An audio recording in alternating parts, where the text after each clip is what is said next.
How big a community are we talking with these duplexes? So right now we're wrapping up the first phase, which is 48 duplexes in the first phase, so 96 units. About 35 to 40% of that is being sold off to owner occupied, and the rest is being done with investors on the for rent side. The next phase of the community is 60 duplexes, and the streets, curb, gutter, water, sewer, electric, all of that is being constructed right now and has been being worked on for the last few months.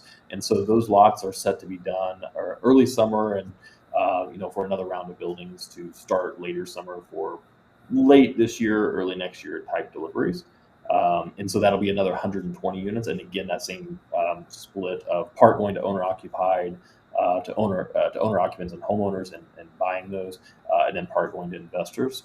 Total in the community, though, there is one more phase after that. Total in the community is 336 units. Okay, nice. And if I recall correctly from when we've talked before, um, when an investor buys this property, it is parceled in a way that if they want to get out in the future, they can sell it per side. They can sell one side and keep the other. They don't have to sell it as just a duplex, right? Yeah, so right now the buildings that an investor would buy are platted as a duplex, and so that allows for one tax parcel, one Fannie Freddie loan, depending on their financing and everything. It allows for doing one loan on the building as a duplex. But in the future, looking ahead 4, 5, 6 years, obviously there's multiple exit strategies. One would be to sell to another investor as a duplex. One would be to sell to an owner occupied that wants to live in one side and rent out the other. But as you were saying, alternatively, there is a process. It's just an administrative process that a surveyor comes out, does a survey on it, submits to the county through the county's administrative process to split the lot, and then each unit can be sold off individually to owner occupants. So it creates a whole nother exit strategy for down the road in the event that you wanted to sell off to owner occupied because that's what made sense in the market versus selling to another investor.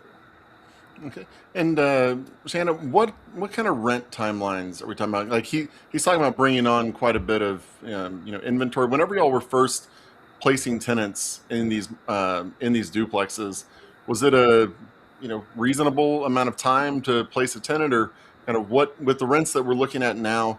What would you expect a timeline to be in terms of these people you're actually talking about moving out, right? Some people who are going to buy their property. Is this a 15-day placement, a 45-day placement, you know, 2 months? What are y'all seeing in terms of demand from people coming to you saying, hey, do you have any of these that I can rent? Yeah. I mean, if you're from the Midwest, Kansas area, you'll understand there are seasons when it comes to leasing. So it really depends on the leasing season. We have, in Kansas, winters are harsher. So spring and summer really tend to be the prime leasing uh, months. But in the off season, fall, winter, we are still, I mean, we're still getting several leads per week. So I would say in the slow season, we're looking at maybe 30 days turn for getting new placement into either the newly um, constructed units that are ready to go or those that are being released after the first tenants have moved out.